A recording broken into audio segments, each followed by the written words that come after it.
সুপ্রিয় ভিউয়ার্স, আজকে আপনাদেরকে দেখাচ্ছি ডিম থেকে কিভাবে আমরা মাছের রেণু উৎপাদন করে থাকি।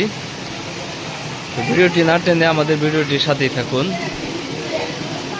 এই দেখেন, আমরা এইভাবে ডিম থেকে রেণু উৎপাদন করে থাকি।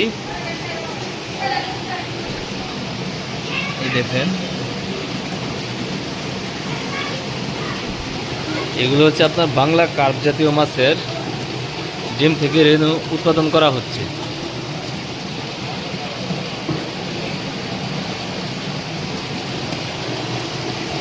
এইভাবে আমরা 72 ঘন্টা পর আমরা এই বোতল থেকে রেণুগুলা নামাবো এই ট্যাঙ্কির মধ্যে। তারপর আমরা সারা বাংলাদেশে অক্সিজেনের মাধ্যমে সাপ্লাই দিয়ে থাকি।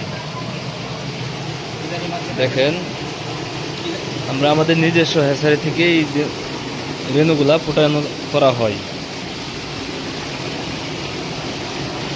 দেখেন,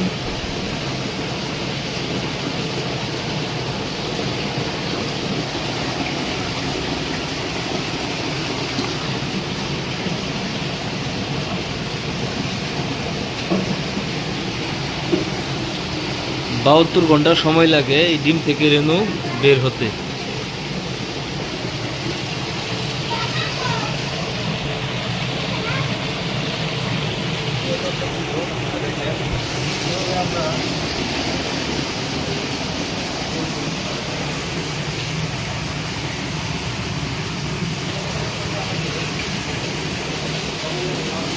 তো আপনারা যারা রেণু খুঁজতেছেন বাংলা মাঝে, যেরকম আপনার ব্রিকেট, সিলভার, কালীবাউস, চায়না পুঁটি, গ্লাস কাপ, রুই, মৃগেল, তারা চাইলে আমাদের স্ক্রিনে দেওয়া নাম্বারে সরাসরি যোগাযোগ করতে পারেন।